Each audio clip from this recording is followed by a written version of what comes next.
Bref, t'es prêt? C'est bon? Ouais. Ah, t'enregistres là? Ah ouais, ça filme. Ah d'accord, ok. Tu sais qu'on va faire une émission. Non, mais non, parce que je pensais que t'allais te lever et appuyer, quoi, tu vois. Et faire un clap, quoi, tu vois. Attends, on va faire un clap parce qu'il y a deux caméras quand même. Ah, attends, double clap.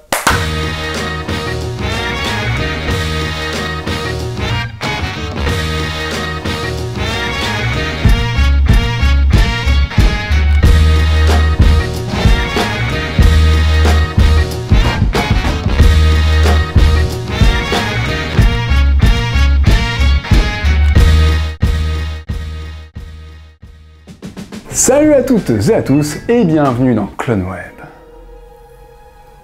L'émission. I've got no problems with Hugh. I mean, he's a delightful guy, he really is. True legend. Why am I here? Oh, right. Comme l'an dernier, on commence 2016 au mois de février, et contrairement à l'an dernier, je n'ai pas d'excuses.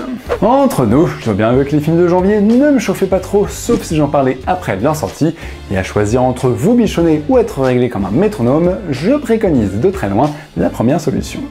I'd say that you sound like an infomercial, but not a good one, like Slap Chop, more shake weighty. Pour la peine, on commence sans pépite obscure ce mois-ci, mais avec des films plus ou moins attendus, ce qui est une façon pour moi comme une autre de vous souhaiter une excellente année 2016, qui de toute façon ne pourra pas être pire que 2015, ou alors c'est vraiment qu'on est mal barré. Hey, yeah, I wanna shoot. Kind of lonesome back here. Little help here. Excuse me. Woo! Dopinder. Pool.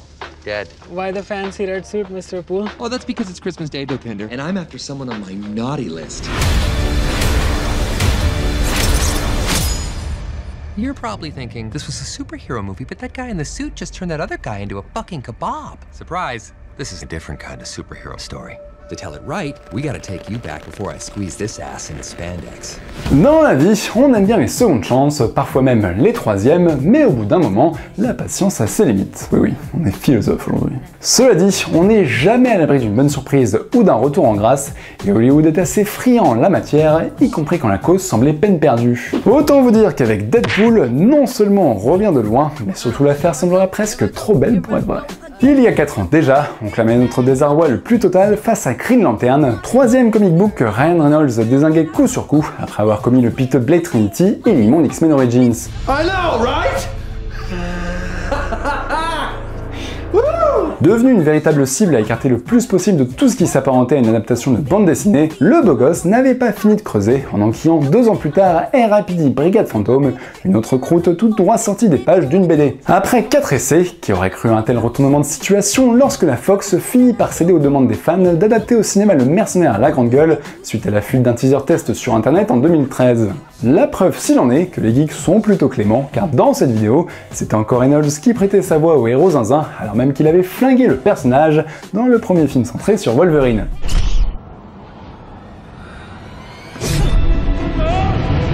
Il y a des choses qu'on préférerait oublier.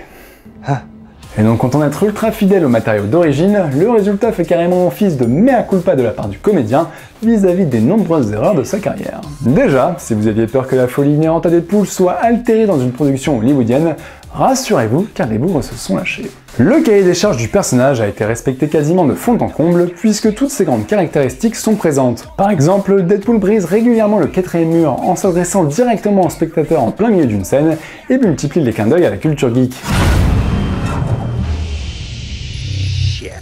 Cela dépasse les simples citations d'œuvres préexistantes, le film en profitant notamment pour donner dans un humour très méta dès son générique d'intro, ce qui lui permet de se moquer ouvertement de l'industrie hollywoodienne, du genre super-héroïque ou des films passés avant lui, mais aussi de sa propre tronche. C'est de cette façon que l'acteur principal prend un malin plaisir à tourner en dérision tous les navets qu'il a commis auparavant, et il faut bien avouer qu'il met un tel point d'orgue à le faire avec le majeur fièrement levé qu'il est difficile de résister à un tel défouloir. And please don't make the super suit green. Or animated. Allant jusqu'à relativiser certaines faiblesses du film au détour de quelques répliques bien senties, Deadpool fait preuve d'une honnêteté totale qui s'avère presque troublante, tant elle montre à quel point ses géniteurs sont conscients des dérives du cinéma américain actuel et sont capables de prendre du recul sur certains codes inhérents du genre. Là où on aurait pu craindre un film un peu trop complice avec son public cible, il a le mérite de ne pas oublier les autres et de raconter une histoire. Et si celle-ci est une énième origin story, cela n'enlève en rien le fait qu'elle peut être étonnamment premier degré quand il faut, pour que l'on s'attache un minimum au personnage au-delà de ses bouffonneries. Forcément, vu que le film commence sur les chapeaux de roue en enchaînant les blagues et en collant plein la tronche, cette partie peut sembler plus mécanique, du moins pèse-t-elle quelque peu sur le rythme de l'ensemble. Mais que cela ne nous pousse pas à blâmer une équipe qui n'oublie pas les fondamentaux d'une bonne histoire, car c'est plutôt rare par les temps qui courent. What? Yeah. C'est là où les mecs ont été assez malins, c'est qu'ils auraient très bien pu se dire Deadpool c'est un personnage second degré, méta, fun, couillon, etc. tout ce qu'on veut, et faire un film à son image, qui ne s'arrête jamais avec des blagues non-stop, sauf que ça aurait été épuisant et juste le personnage on s'en foutrait à la fin, ce serait juste un couillon. Alors là non, quand il y a de l'horreur, quand il y a de la romance, quand il y a du drame, il le traite premier degré, ce qui fait qu'on s'intéresse un minimum à Deadpool et on s'attache un peu à lui quand même. Donc comme quoi, tu peux faire un film couillon, mais où tu prends ton personnage au sérieux. Et ça fait toute la différence. Et ça n'enlève rien à la générosité de la chose, car comme promis vu le matériau d'origine, le film ne lésine pas sur l'hémoglobine, voit son héros se mettre tout seul dans la mouise comme un couillon, joue constamment avec le concept de politiquement correct, et se permet même de montrer quelques jolies donzelles dans le plus simple appareil pour le plaisir de ces messieurs. Et rassurez-vous mesdames, Ryan Reynolds a aussi pensé à vous.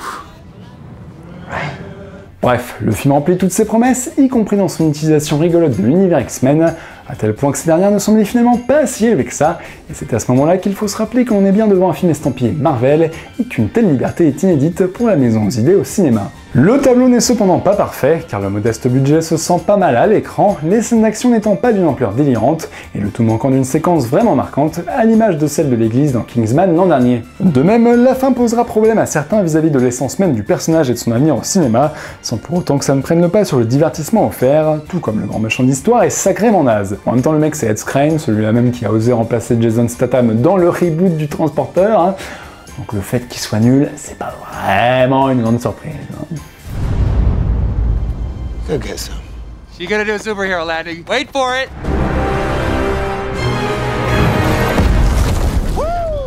Ainsi, Deadpool au cinéma est enfin l'image de Deadpool dans les comics, à savoir une petite histoire en marge des aventures gloutonnes des super-héros classiques qui désignent plus ou moins tout ce qui bouge avec une attitude de sale gosse dans une récréation aussi fun que bas du front. On n'ira peut-être pas jusqu'à dire que ça révolutionne le genre, mais c'est une bouffée d'air frais non négligeable, et comme le tout est fait avec une déférence dégoulinante pour le matériau d'origine, vous savez de quoi il en retourne.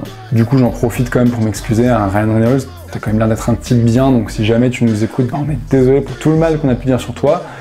Après, il faut bien admettre que tu l'avais bien cherché, donc à faire classer, mais déconne pas, hein. Faut pas aller.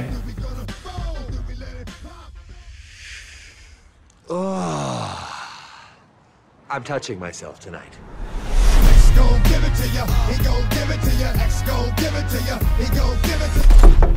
What? Sheriffs are here. Why are they here? My name's Rick Carver. I'm a licensed real estate broker. This home has been foreclosed on.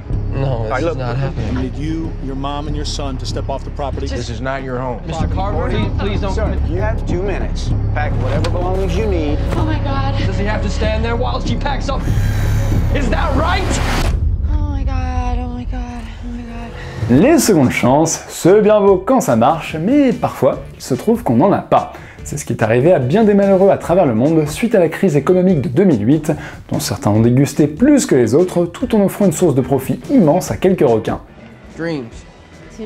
Fuck dreams to 100 homes. Là, vous vous dites sans doute que je vais vous parler de The Big Short, le très bon film d'Adam McKay qui résumait bien la chose en décembre. Eh bien non, puisqu'il sera question de 99 Homes, son penchant populaire. Si vous étiez déjà catastrophé en sortant de The Big Short, qui montrait comment certains traders et financiers ont vu la crise arriver de plein fouet et en ont profité pour se blinder les poches en pariant contre les subprimes, 99 Homes devrait vous parler puisqu'il montre précisément les dégâts auprès des gens lambda. On y suit Andrew Garfield en bon monsieur tout le monde, qui galère pour trouver des chantiers sur lesquels bosser, et qui va se faire éjecter avec son fils et sa mère de leur maison sans que quelconque avocat puisse y faire quoi que ce soit. No, this isn't Medicine, happening. anything that you need. Yeah, this is happening. En essayant tant bien que mal de garder la tête haute, l'ouvrier va finir par recevoir une proposition de l'homme qui l'a chassé de chez lui pour bosser avec lui et profiter de l'argent facile sortant des saisies de biens immobiliers. Toute la problématique du film va donc découdre de la moralité de ses actions, de savoir jusqu'à où le personnage est-il prêt à aller pour nourrir sa famille et protéger ses biens, alors même qu'il devient le genre de bourreau qui a détruit sa vie. Ou comment se regarder droit dans la glace le matin quand on va faire subir aux autres exactement ce qu'on a pris en pleine poire il y a peu. Your eviction is scheduled for the day. I hate to be here doing this, but I'm gonna have to ask you to leave the property. Un dilemme passionnant, précédé d'une mise en place assez exemplaire, puisque le réalisateur Ramin Barani ausculte précisément l'horreur qui découle d'une telle tragédie, en nous immergeant au plus près du quotidien du personnage en début de film pour mieux le faire exploser. À ce titre, la scène où Garfield et sa famille se font virer de chez eux ressemblerait presque à un film d'épouvante, dont elle dure et voit la détresse s'installer peu à peu dans le regard de ces gens qui ne réalisent pas encore ce qui leur arrive. Sans pathos et avec frontalité, Barani ne perd pas une miette du désespoir de l'instant, en opposition à la sécheresse de Michael Shannon, qui vire les gens de chez eux comme il respire et passe plus de temps accroché au téléphone pour savoir ce qu'il va faire après qu'à s'apitoyer sur le sort des malheureux. Le film appuie là où ça fait mal, en montrant que nul n'est à l'abri et en faisant tomber les masques de toutes ces victimes qui pensaient que ça ne pouvait arriver qu'aux autres avant d'être toutes prises de court devant le désastre. I'll post the notices on the door, so you should have been aware not to worry about it, that he's doing some type of, like a modification or something. He scammed you, sir. Mr. Brady, you've been scammed by your landlord. La grande question morale semble néanmoins traitée de façon assez superficielle, car si le héros est loin d'être fier de ce qu'il fait en allant frapper aux portes pour vider les maisons, il profite pleinement des failles du système durant une bonne partie du film et prend goût à la richesse soudaine qui l'abreuve. Cette ambiguïté est évidemment le pilier central de cette histoire, mais son traitement laisse quelque peu à désirer car elle n'évolue finalement pas tant que ça durant le film, le personnage pesant parfaitement le pour et le contre, tandis que la morale revient au galop à la fin, suite à une série d'événements d'abord assez prévisibles et ensuite facilement évitables par le héros, qui prend une suite de décisions absurdes pour aggraver son cas. Les ficelles du scénario sont alors beaucoup trop faciles et visibles, comme pour terminer le long métrage en sauvant la morale, avec un type qui semble réaliser soudainement le poids réel de ses actes, quand même il les mesure en vérité depuis le tout début, de même qu'il agit déraisonnablement vis-à-vis de son comportement tempéré présenté en amont. Là où c'est très bizarre et assez incohérent, c'est que le gars depuis le début est présenté comme quelqu'un qui a honte de virer les gens de chez lui, qui limite à l'idée de frapper à la porte et de déjà en chiale, etc. Et d'un seul coup, tu sais pas pourquoi, le film te dit, regarde là, le gars se rend compte à quel point c'est mal ce qu'il fait. Il en a juste conscience depuis le tout début du film, mais je sais pas pourquoi, d'un seul coup, révélation. Fuck you! Okay. You motherfucker! Fuck you! À croire que le film ne savait pas comment se terminer, tant cette fin semble générique et facile, laissant une dernière impression un peu fade qui ne doit pas omettre pour autant l'incroyable force déployée par la mise en scène à certains moments, avec de vrais fulgurances anxiogènes et une belle clairvoyance dans le scénario, pour comprendre comment le système s'est gangréné à une échelle bien plus familière pour le commun des mortels que les couloirs de Wall Street. Alors c'est sûr, ce n'est pas vraiment un film plaisant à regarder, dans le sens où il sait se faire très inconfortable par moments en plus de miner le moral, ce qui ne l'a pas empêché de repartir du dernier festival du cinéma américain de Deauville avec le Grand Prix, et ce qui ne lui a pas offert pour autant une sortie en salle, puisqu'à l'instar des pauvres gens qu'il dépeint, Nightingale Homes devra se contenter d'une sortie en DTV. Alors quand je dis DTV, c'est que ça passe pas du tout par les cases cinéma, mais c'est même pas en DVD ou en Blu-ray, puisque c'est directement en VOD, ce sur quoi les marketeurs ont inventé le magnifique terme de e-cinéma, hein, ça sort en e-cinéma, il y a cinéma dedans, c'est beau, mais en vérité c'est exactement la même chose, hein, c'est directement en VOD. I'm telling you it's not gonna make any difference. I've been there, Frank. I've been there. Gotta be realistic. Be realistic. I didn't ask for your help, sir, and I don't want it. Please leave. Please get off my property. You're trespassing. C'est parfois en se prenant une bonne claque qu'on prend pleinement conscience de l'ampleur d'un désastre. Bien plus terre à terre et donc facilement identifiable que l'avalanche de chiffres de The Big Short, Nightingale Homes s'impose donc comme le parfait complément de ce dernier pour quiconque veut appréhender la crise de la plus large des manières. Forcément, du côté des victimes, ça n'est pas très joyeux, mais ça a le mérite de remettre les idées en place, à défaut de vous déprimer. Sauf si t'es un monstre cynique de Wall Street qui n'en a absolument rien à foutre. Là, peut-être, éventuellement, ça peut te faire marrer. Only 1 in 100's gonna get on that ark, son. Every other poor soul's gonna drown.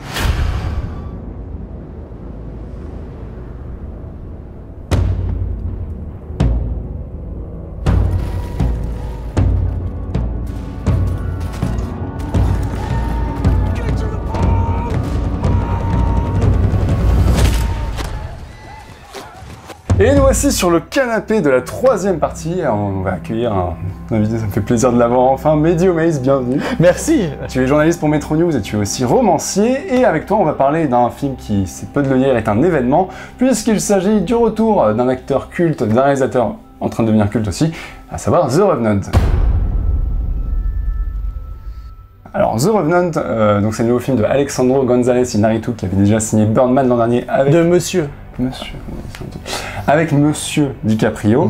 Et justement, un an après avoir récolté des pelletés d'Oscar et tout ça pour Birdman, finalement, ce nouveau film fait un peu passer le précédent pour un petit enfantillage quand même. J'irai pas jusque là quand même, Jean-Victor, t'es quand même un peu dur. C'est des films... En termes de production, pas en termes de qualité. C'est des films évidemment. qui sont d'une ambition formelle démesurée, mais à des échelles différentes. C'est-à-dire que t'en as un qui est plutôt micro, plutôt ramassé, et t'en as un qui est un macro, mais en mode vénère, quoi, tu vois, genre qui est fait un peu aux quatre coins du monde vierge, parce que ils sont allés chercher des arbres, mais genre qui étaient très très très loin.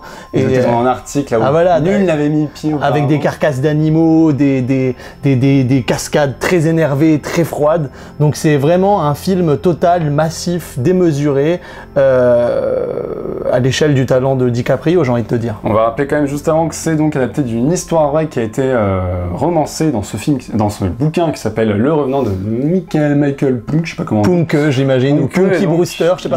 En tout cas, on l'a pas lu. Hein. On l'a pas lu. On va pas faire les coques, si quoi. Vous voilà. le bouquin avant de voir le film. Mais il paraît que c'est bien.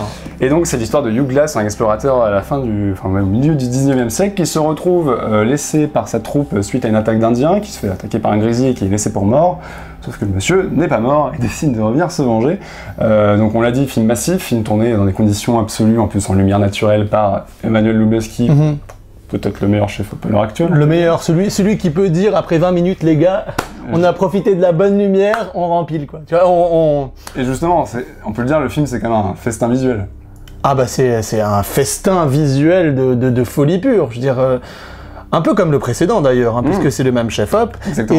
Sauf que là, bon, les coulisses d'un théâtre c'est sympa, mais les grandes étendues. Ouais, et puis il y a une texture, l'image a une texture qui est tellement belle, une amplitude, il y a une majestuosité quoi, dans les décors, dans la lumière, Puis même dans la texture de l'image, parce que je pense que c'est un des films qui peut faire taire certains réfractaires au numérique. Un mois après le Tarantino qui était tourné en 70 mm, etc. Bah là on a aussi des étendues de neige immenses tournées en numérique et c'est juste somptueux. Ah oui, c'est somptueux. Moi voilà, j'ai pris un pied d'enfer. Je trouvais que c'était un film en plus qui faisait un clin d'œil, tu vois, au genre. On pourrait presque comparer ce revenant qui est incarné par DiCaprio. Ça ressemble à une figure de film d'horreur, quoi. C'est ces boogeyman qui reviennent d'entre les morts. C'est un Jason Voorhees, c'est un gagnant de Koh-Lanta. C'est tout ça en même temps. Le mec, il arrive. En plus, c'est une ode à la fois. En fait, ce personnage condense la mort et la vie, quoi. C'est-à-dire que à la fois c'est une marche funèbre et en même temps c'est un mec qui est en train de renaître sur le grand écran, qui est filmé à la fois comme une victime et comme un héros, c'est-à-dire que c'est le roi des lieux et c'est en même temps la victime des éléments qui se déchaînent autour de lui, en même temps que se déchaîne aussi cette vengeance, parce que il y va, hein, je veux dire, sa barbe est capitonnée, il est énervé, non mais il est énervé, alors en plus il a la voix éraillée, enfin presque pas de voix parce qu'il la perd sa voix pendant tout le film. Ah oui, et puis voilà, j'aimerais aussi qu'on parle de la scène de l'ours, de l'attaque de l'ours sans trop spoiler, de toute façon c'est difficile d'être spoilé, tout le monde est au courant que DiCaprio... Voilà, tout va bien, mais je veux dire, c'est là le talent d'Iñárritu qui arrive à rendre une scène qui aurait pu être risible à l'écran comme un truc complètement terrifiant, c'est-à-dire que t'as les ongles comme les griffes de l'ours et tu te cales comme ça et tu sais plus ce qui t'arrive quoi. C'est un des trucs qui est assez fort et qui est surprenant de la part de ce type-là qui jusqu'alors même Birdman qui était déjà très impressionnant, mais c'est jamais quelqu'un Iñárritu qui s'est lancé vraiment dans des scènes d'action, dans des scènes fortes, dans des scènes à sensation comme ça. Même dans ses précédents films il n'y avait pas du tout ça. Et là avec la scène des Indiens au début, il y a une attaque d'Indiens et ensuite cette scène de Grizzly. Le type s'impose en même pas l'espace de 20 minutes comme l'un des plus grands formalistes de notre époque quoi. C'est vraiment quelqu'un qui repousse constamment les limites du cinéma, qui offre des plans impossibles. Voilà, qui peut, cela dit, se regarder un petit peu filmé. C'est-à-dire que c'est un mec qui a énormément de talent, mais qui est très conscient d'en avoir.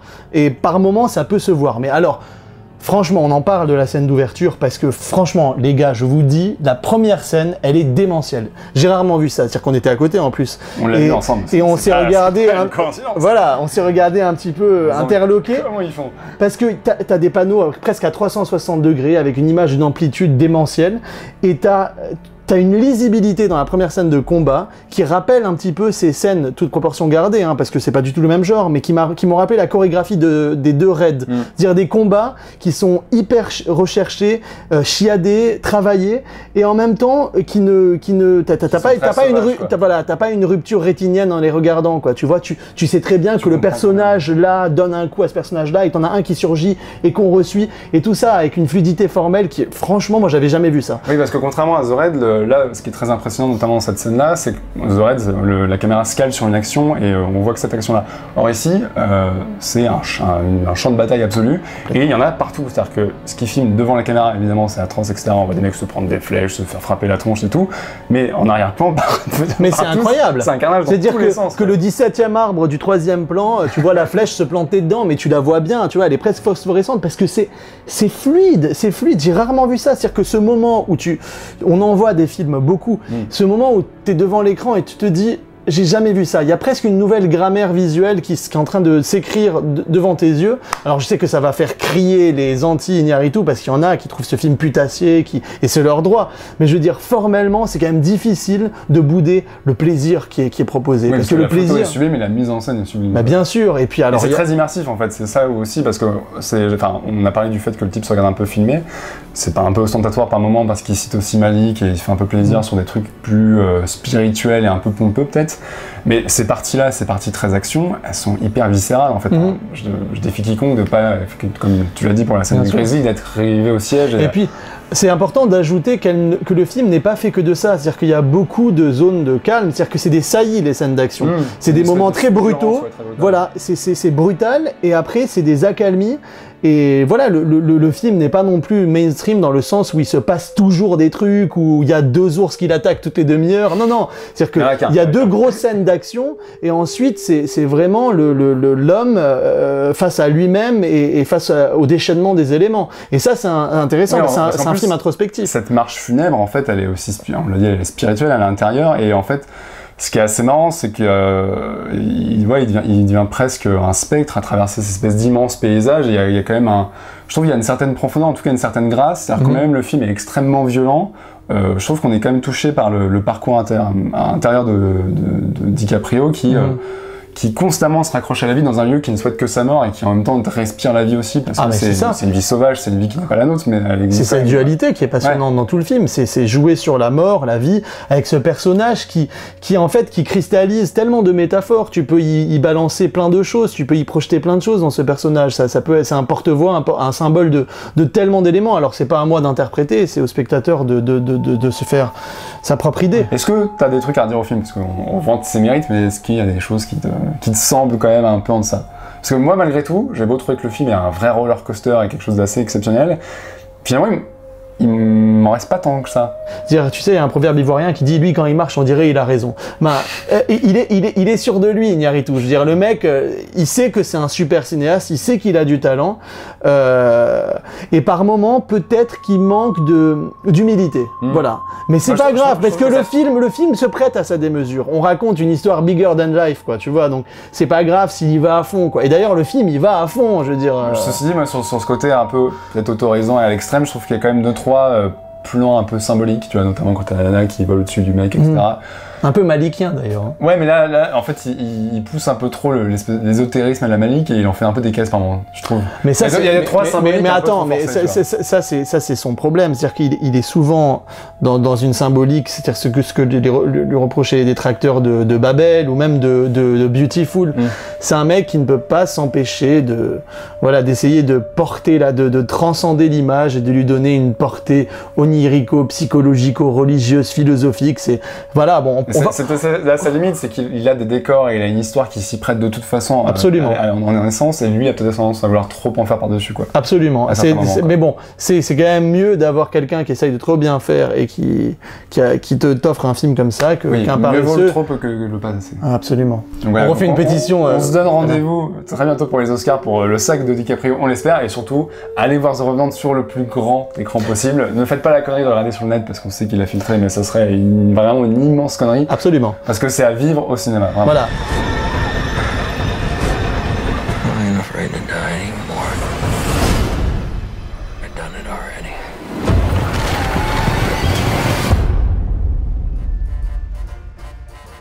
Et c'est la fin de cette émission du mois de février dans laquelle on a tout d'abord parlé du mercenaire de chez Marvel complètement fou, à savoir Deadpool. C'est pas le film du siècle, ça sera peut-être pas un film culte non plus, mais ça a le mérite d'être quand même plutôt sympathique. Et généreux. Généreux, ça c'est bien, et honnête. Et honnête, et Ryan Reynolds, il s'éclate, et voilà, on s'éclate plutôt avec lui. C'est très plaisant. C'est un peu embouteillé, mais c'est sympathique. Voilà. Ensuite, on vous a parlé de 99 Homes, Grand Prix du Festival de Deauville. Alors un film à voir sans être trop déprimé, parce que ça sape complètement le moral, mais c'est le mérite d'être plutôt intéressant. Et qui sort le 16 mars, je crois qu'il... 17 ou 18, oui c'est bien de préciser. Ouais, enfin entre le 16 et le 18 en VOD. Et il méritait quand même une sortie en salle, parce que c'est pas non plus un grand film de cinéma, je dirais en termes d'image, mais l'histoire, ça exhume un petit peu la crise des subprimes et c'est un très bon complément. Voilà, et ça raconte de l'intérieur ces gens qui ont été virés de chez eux. La direction d'acteur est géniale et Michael Shannon comme d'hab. Donc voilà, à voir chez vous en e-cinéma et vous allez voir, ça permettra de se rendre compte qu'on a quand même un petit peu de chance en France parfois. Et enfin, The Revenant, donc on se rappelle que déjà il y a un bouquin, si jamais vous voulez le lire, et ensuite, bah allez-y, je crois qu'il y a plein de 36 conseils. Oui, il faut y aller. Allez-y sur le plus grand écran possible, vous allez en prendre plein la poire, et c'est très très bien. Et enfin, je précise aussi, ce mois-ci sort le nouveau Disney, Zootopie, officiellement à l'heure qu'il est, j'ai pas le droit d'en parler, mais si je vous dis d'aller le voir en salle, vous pouvez faire les maths tout seul.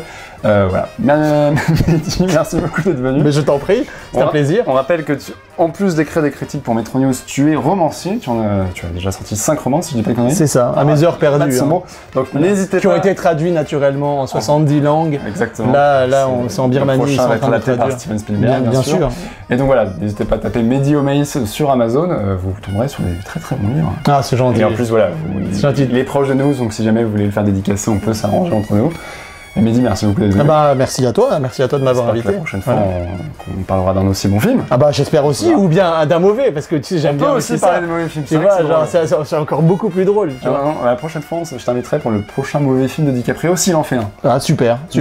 Et dédicace à Marc, salut. Salut Marc. En tout cas, voilà, merci beaucoup d'être venu. Nous, on se retrouve le mois prochain. Encore une fois, très bonne année 2016. Portez-vous bien, allez au cinéma. Ouais. Ciao. Bah super! C'est dans la boîte. Attention la connerie à faire de là.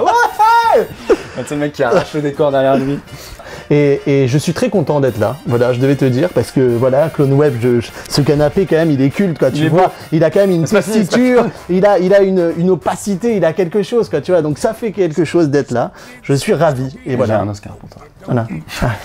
T'imagines si c'est Fassbender qui prend l'Oscar pour le rôle qu'il a refusé? J'intime le type de se mettre à genoux sur scène et de dire à DiCaprio, viens, je te le donne, parce que... Ouais, ça serait noble. Parce que là, il faut, le gars s'est surpassé et tout, quoi. Ouais.